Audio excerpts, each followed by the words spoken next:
universidad y nos apoya completamente. Le agradecemos al profesor Carlos Aldavín. Gracias a ustedes también por venir esta noche, este día tan soleado, tan magnífico, que está soleado de fuera, pero va a estar soleado aquí también, así que no se han perdido nada.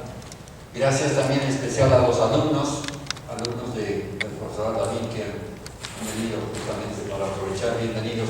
Es bueno ver también entre la media edad que venga la edad juvenil también, para así mantener un poco de equilibrio. También me dijo el profesor Aldavín que si se aburren, no tengan problemas, pueden repasar la tabla de elementos, así va viendo y así para dormirse es mucho más fácil. Bien, entonces empezamos con el triángulo de actividades que tiene a bien ofrecerle la Casa de España. Ya estuvimos en Dallas, en el Museo Medus, viendo la exposición de los 165 cuadros de Sorolla.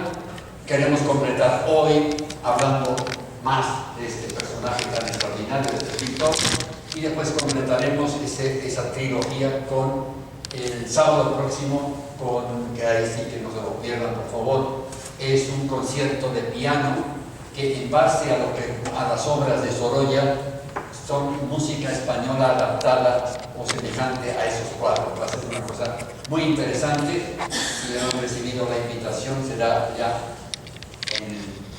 en UTSA, en Nezabala. Y empezamos entonces hablando hoy de Sorolla, Joaquín Sorolla. Él pintó más de 2.200 cuadros catalogados. Puede tener muchísimos más. 2.200 catalogados. Es imposible hoy en apenas una hora que podamos hablar de todos sus cuadros, de toda su historia. Hemos dividido esta charla en dos. Yo voy a hablar de Sorolla realista no monárquico, diferente, realista, del realismo en pintura. Y después, en la segunda parte, vamos a escuchar hablando de la parte ya de luminosidad, del Sorolla de la luz valenciana. Tuvo la suerte de nacer en un lugar privilegiado y es lo que quizás desde su nacimiento le marcó un poco su vida profesional. Fue que nació en Valencia. ¿Sí? Todo el mundo conoce Valencia, al este de España. Como dice la canción, el himno de Valencia, Valencia es la tierra de las flores, de la luz y del amor. Es cierto eso de la luz, como vamos a ver hoy.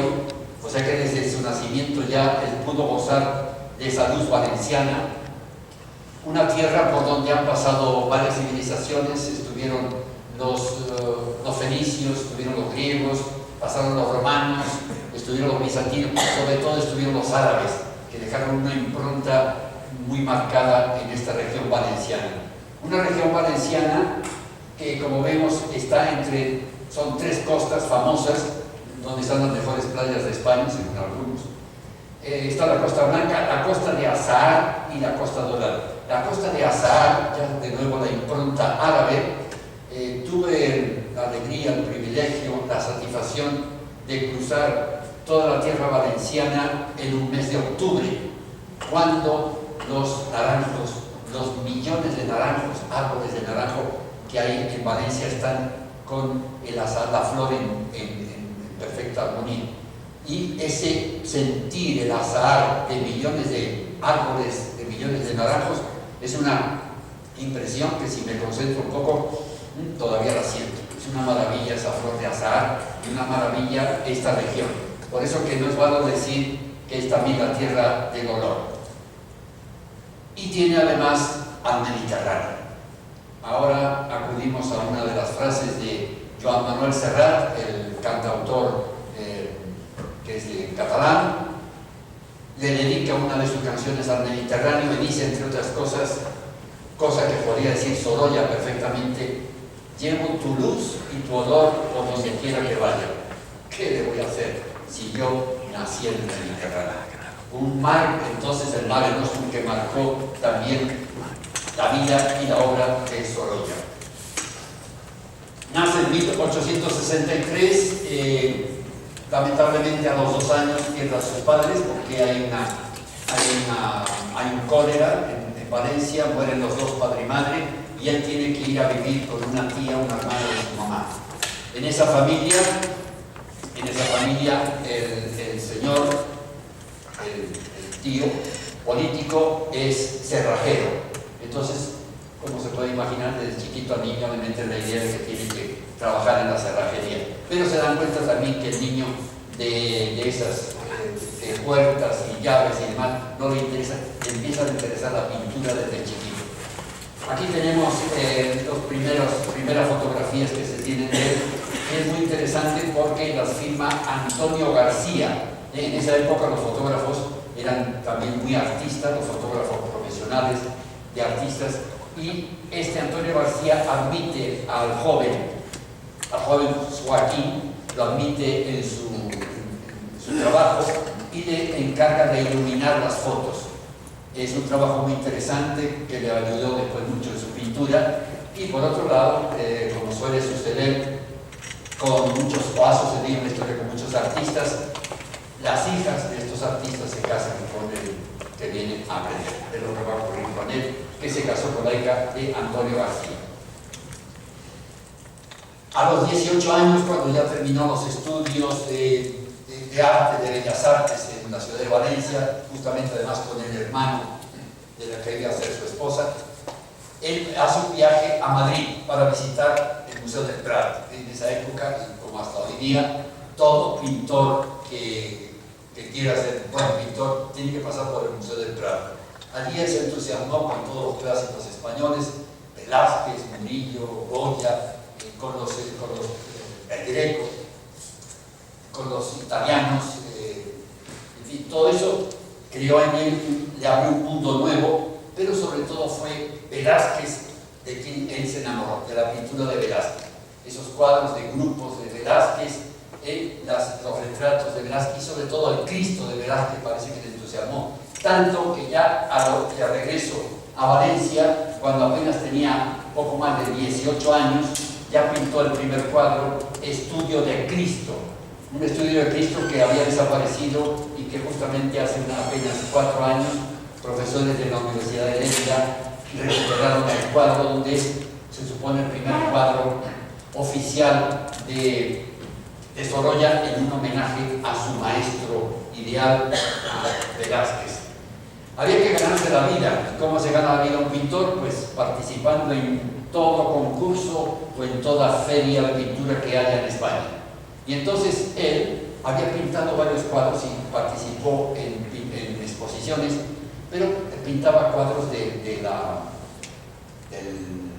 playa, de las barcas, del tema valenciano, y no tuvieron ningún éxito. Hasta que se dio cuenta que había que hacer lo que la gente esperaba. ¿Qué esperaba la gente 70 años después de que terminara la guerra de independencia de España? Los que se llamaban los muertos oficiales, los héroes. Había que pintar héroes. Todavía España estaba vibrando ese tema de la independencia, esa lucha donde el pueblo de Madrid, el pueblo en otras ciudades de España se levantaron contra el opresor. Y entonces crea esto, justamente él mismo declaró: aquí en España, para darse a conocer y ganar medallas hay que hacer muertos. Quería muertos, bueno, pues ahí tienen muertos. Tenemos en estos muertos, ya se van viendo las ideas del arte de Sorolla. Primero, que quiere pintar al aire libre. Él no le gusta estar dentro de un lugar cerrado, inventando cosas, imaginando. No, él quiere la realidad.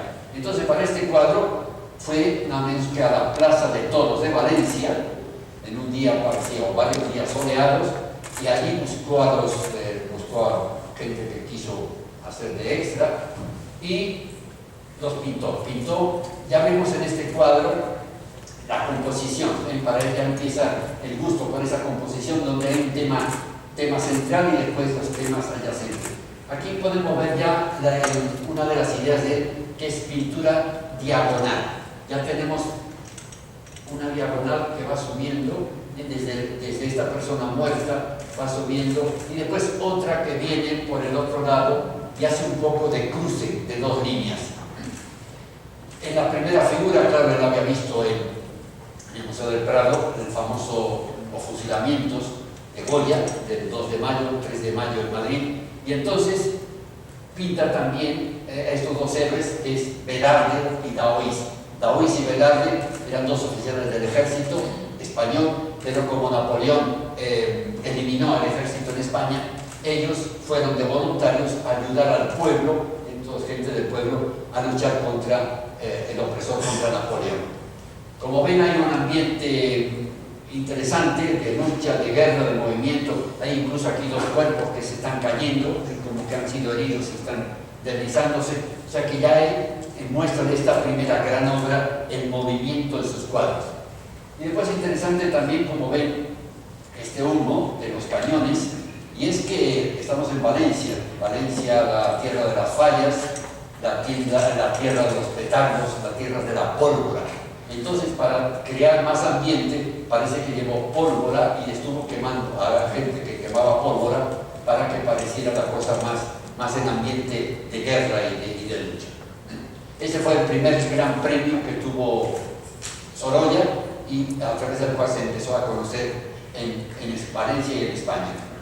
Bien, eso fue en Madrid. Ahora viene a su tierra valenciana y la Diputación de Valencia propone un concurso y como primer premio 2 años de estudios de pintura en Italia, ocasión que no puede perder Sorolla. Así es que entonces elige un tema, todavía con el tema de heroicos de la independencia contra Napoleón, elige este que él llama el Crit del Palleter. El Palleter era un señor, un huertano, que viene a la ciudad de Valencia y que un mes después de que se levantara el pueblo de Madrid contra Napoleón, en Valencia ellos se enteran de que había habido ese levantamiento un poco tarde porque las comunicaciones eran muy lentas, y entonces quiere levantarse también y llama al pueblo valenciano, gente, no a la aristocracia. Hay un sacerdote, como siempre en las revoluciones, siempre suele haber alguno, felizmente, y entonces él junta delante del Ayuntamiento de Valencia y lanza un grito. Acuérdense que en esa época la vibración por lo nacional, por la lucha contra el opresor, era muy grande. ¿Se acuerdan aquella famosa poesía? Guerra, gritó ante el altar el sacerdote con ira. Guerra, respondió la lira con indómito cantar. Guerra, gritó al despertar el pueblo que al mundo aterra. Y cuando en hispana tierra pasos extraños se oyeron, hasta las tumbas se abrieron, gritando venganza y guerra. Un poco eso, parece que acaban de recitar esa poesía, porque la gente está entusiasmada, vibrando sin guerra. Y el grito era: ¡viva Fernando VII! ¡Muerte a Napoleón! Está triunfando entonces este tema heroico, tema de muertes heroicas, como he dicho antes. Pasa un año y entonces él quiere participar en otros concursos, y hay uno que se presenta un concurso en París. En París estamos en el año 1893 y después en Bilbao. Entonces ya elige un tema religioso. Ya saben que el tema religioso en España a los pintores siempre les ha dado de comer, así que aprovecha este tema y es el beso de la reliquia. De nuevo está marcado un grupo de personas. El ambiente es barroco porque es en la iglesia de San Pablo en Valencia, una capilla lateral. Entonces elige el tema barroco por los adornos.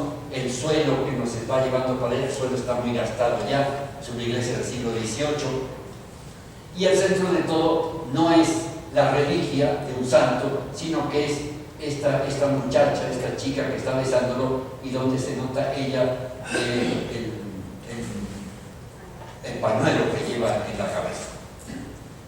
El tema religioso que le favoreció también porque, como dijimos, después de París, que ganó una medalla, fue a Bilbao, una exposición nacional, y ahí ganó también el primer premio, y la municipalidad de Bilbao lo compró el cuadro y allí se puede admirar ahora. De pronto se dio cuenta, porque estaba muy al tanto de la actualidad, que el tema ya heroico, el tema civil ya no funcionaba. Y ese tema se cambió por el tema social.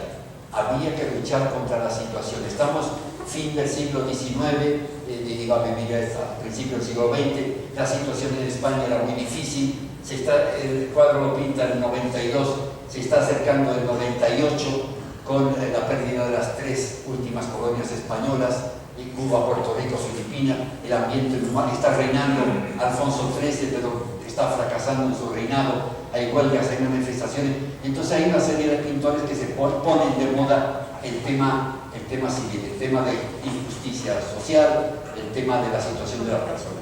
Y él pinta este famoso cuadro, Otra Margarita. Claro, si uno ve el cuadro y dice, bueno, pues si es una señora, debía llamarse Margarita, ¿por qué otra?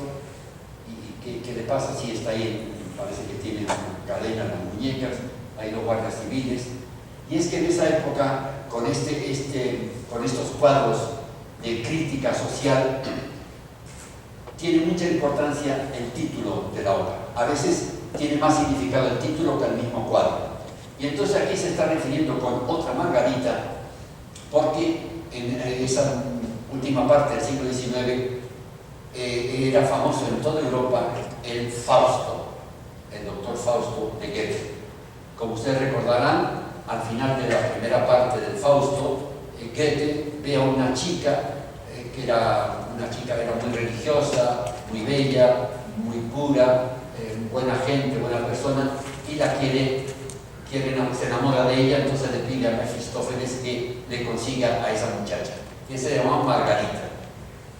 A través del diablo, entonces, Margarita cede y este señor tiene contacto con ellas y la deja embarazada. Margarita, como no puede tener un hijo ilegal, aborta, y entonces las autoridades la llevan a la cárcel y allí a los 2 meses fallece, muere. Entonces ya el cuadro ya adquiere otra dimensión. Ya Otra Margarita está una referencia literaria, una referencia, ya la gente sabe que hay un aborto, que hay un crimen, que hay otra cosa de por medio. En este cuadro, cosas interesantes en el cuadro, imitando a Velázquez, ya vemos que hay esa luz, tenue luz que viene de las ventanas. Estamos en un vagón, porque fue ahí donde Sorolla, una vez que estaba haciendo un viaje, vio en la tercera clase, es un vagón, la última clase, había primera, segunda y tercera.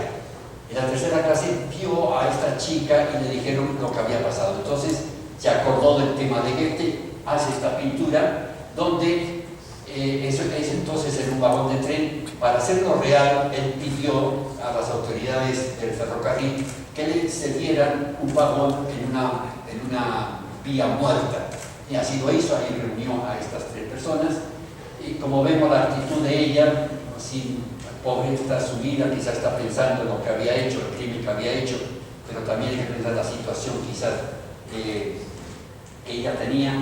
El cuadro muestra, como siempre dijimos antes, Sorolla le gusta mucho la línea diagonal, entonces no es de frente, está diagonal, y lo bueno es que empieza este asiento, nos abre una perspectiva, pero de pronto viene el muro final en que no hay nada y como que nos corta la salida, nos corta la perspectiva, un poco como anunciando que así iba a ser la cárcel donde ella iba a estar, la soledad, el recogimiento.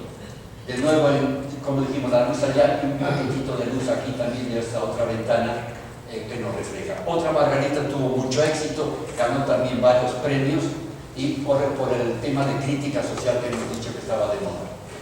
Siguió con ese tema porque daba mucho que hablar, había muchas buenas reacciones, y entonces propone esto, Trata de Blancas, que sigue un poco con el mismo tema. Eran 4 muchachas que habían sido medio engañadas de sus pueblos de origen y las traían a un prostíbulo en Valencia.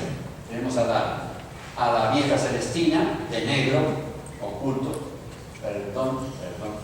vieja Celestina, están ellas, y a veces más que el tema, lo que le busca es la técnica, cómo hace para encuadrar. Entonces tiene la originalidad de presentar, por ejemplo, a estas 2 muchachas que están una recostada en las piernas de otra, y se hace como un círculo, ellas 2, es una cosa fabulosa. También es muy interesante la luz, tenue luz que entra y que da entonces a las faldas de una y de otra, ilumina las dos caras un poquito, y después ya empieza a trabajar los colores, estos colores que después iban a ser famosos, un poco de rosa, el blanco, el tejido. Es un trabajo, él nunca dejó de perfeccionar sus cuadros, de sus colores, fue buscando y rebuscando hasta lograr lo que él quería. Sigue en esa misma línea y de pronto presentan una exposición, en una exposición de pintura nacional en Madrid, y el título era "Y dicen que el pescado es caro". De nuevo uno ve esto, dicen que el pescado es caro, hay un señor ahí, se supone que es en un barco, algo, y claro, hay que conocer entonces la realidad de ese momento, y es que estaba de moda Vicente Blasco Ibáñez, el gran escritor. Primero fue político, pero después dejó felizmente la política, se puso a escribir, estuvo en Argentina, varios viajes, y era famoso por sus libros donde expresaba la situación no solo del campo valenciano, en las huertas famosas, el arroz, sino también en los barcos marineros. Y entonces resulta que en una de esas obras, que se llama Flor de Mayo, que por cierto le hicieron película con la película mexicana, con María Félix y Pedro Armendáriz, en ella hay un momento en que un marinero se muere, por un accidente del barco se muere. Y entonces su tía dice en el libro, dice la obra, que viniesen allí, ella dice que viniesen allí todas las zorras que regateaban al comprar en la pescadería. Aún les parecía caro el pescado, a duro debía costar la libra. Es decir, es una crítica social entonces para el trabajo de los marineros, que nadie pensaba, que parecía que era una cosa fácil, y no es un trabajo durísimo, y hay muertes como es la muerte la muerte o la enfermedad o el accidente de este muchacho, protegido por otros dos marineros antiguos. De nuevo ya ven el triángulo de cabezas, que es también frecuente en las obras de Sorolla. Estamos en la bodega de un barco, claramente por el agua, el tonel de agua pura, de agua limpia que se puede consumir. Están los pescados indicando, están el candil allá, la medalla como dicen seguramente de la Virgen del Carmen, que era la patrona de los marineros, y un poco la pena, la afición de estos dos señores que están tratando de curar a este pobre que tuvo el accidente. Y entonces ya el cuadro tiene mucho más sentido de denuncia social del trabajo. Y en fin, terminamos con el último cuadro del realismo de Sorolla, y es este que llama Triste Herencia.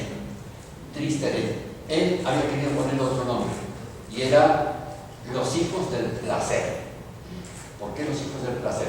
Bueno, resulta que en esa época todavía no estaba el amigo Fleming con la penicilina, y entonces había mucho problema de sífilis en Valencia.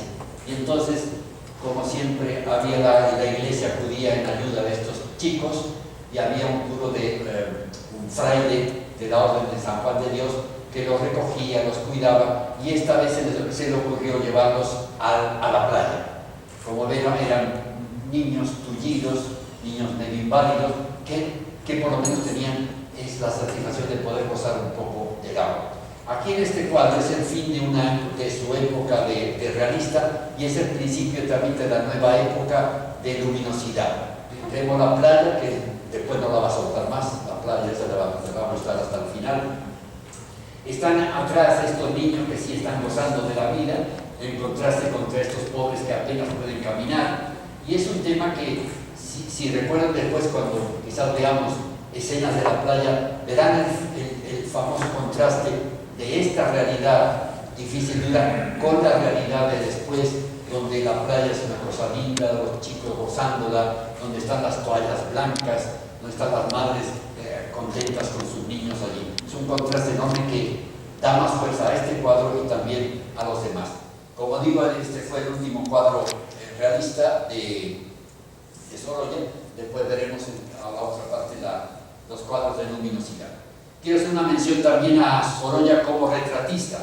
Él le encantaba el retrato, quizás influencia de esos primeros años que pasó con el fotógrafo, con Antonio García, su suegro, y él mismo experimentaba, él probaba técnicas, miradas, profundidad, continuamente consigo mismo, con lo difícil que es uno mismo hacerse, pintarse más o menos como uno piensa que es.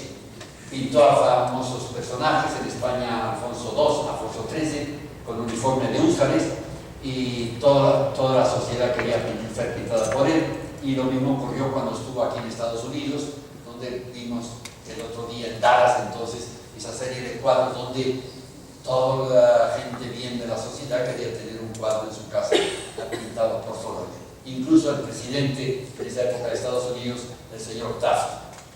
Como ven, en cada uno, todos diferentes, cada uno mostrando la personalidad. Uno ve el cuadro y se puede imaginar la personalidad de que está retratado ahí.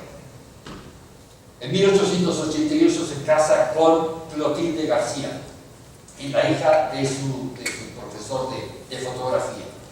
Con ella funda una familia, tienen en 5 años tienen 3 hijos, María Clotilde, que era la mayor, Joaquín, como él, y después Elena. Su amigo Vicente Blasco Ibáñez escribió esto de él, le pareció una familia, dice, patriarcal y tranquila como una antigua casa holandesa, o sea que está hablando de que en su casa había una gran armonía. No sabemos si él, esto es una foto que le hizo su suegro, el papá de ella. No sabemos si fue la idea de hacer la fotografía así, de mostrar esa posición, fue de Sorolla o fue del suegro. En todo caso, él, poco después, hace un cuadro que está reflejando esa fotografía. Pero es al mismo tiempo un cuadro homenaje a su gran ídolo, que fue Velázquez. Las meninas de Velázquez, un poco imitando, él también aparece también allá al fondo, casi con la paleta, que está preocupado, y estos niños mirándolo, al principio lo están mirando a él, ella, su esposo, y la chica es su papá. Incluso la postura del niño parece un poco la misma postura. Ahí está trabajando entonces, como siempre, su familia, que fue modelo su familia hasta la muerte, quizás fue siempre modelo. Los niños iban creciendo, él siempre iba pintando de diferentes maneras, diferentes estilos. Bueno, por ejemplo, esto que me permito, no es de esta época, es de la posterior, pero es una maravilla. Este cuadro me encanta porque es Clotilde, su esposa, y María Clotilde, la hija, están paseando por la playa en un atardecer, y es la brisa del atardecer que está moviendo sus velos, está moviendo su vestido. Parece que realmente están caminando, están en movimiento, que le da a uno ganas de pasar diferente, decir, saludos a Joaquín, por esa realidad, esa vitalidad que tiene. A él le encantaban los cuadros en movimiento, no quería cosas tranquilas, sino en movimiento. Clotilde fue entonces la madre de sus hijos, pero fue también su musa inmortal.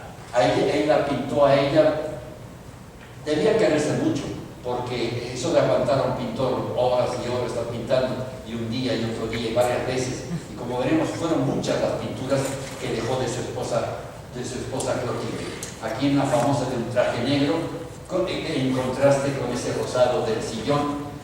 Y es que él mismo declaraba: los hijos son los hijos, pero tú eres mi carne, mi vida y mi cerebro. Ya él repito, como digo muchísimas veces, es famosísimo este cuadro que dice Clotilde en traje gris, medio azulado, donde está destacando la figura de ella, su personalidad. Fíjense que linda la visión, la cara, está mirando a su esposo, y como diciendo: yo tengo confianza en ti, yo me dejo copiar porque yo sé que tú me vas a retratar como soy. Y felizmente él no quiso idealizar a su esposa, sino la quiso hacer siempre tal cual era. Esa belleza tranquila, esa elegancia, ese glamour que representa ella, donde de nuevo un pequeño triángulo con el color de las manos y de la cara, y después de la misma cara el color rojo, claro, no se puede apreciar muy bien, pero el color rojo de los labios, el contraste con los ojos negros. Este fue otro famoso cuadro que vimos además en Dallas, de su esposa en traje negro. Justamente algunos dijeron: ¿cómo es esto? Esta cinturita, pero esto es cinturita de palmera. Qué envidia, dirían algunas o algunos. Pero resulta que sí, no es invención, es verdad. Como ven ahí, puede comprobar ahí, tenía una cinturita muy chica, muy estrecha, y es la que refleja en sus cuadros. Por eso siempre él quería transmitir a Clotilde al cuadro, pero como una Clotilde real. Hay una infinidad de cuadros de ella, uno de ellos famosos también es este, donde es tan difícil y tan original representarla a ella sentada en una posición con el sillón, el color blanco, decimos de nuevo, tampoco se puede apreciar muy bien, pero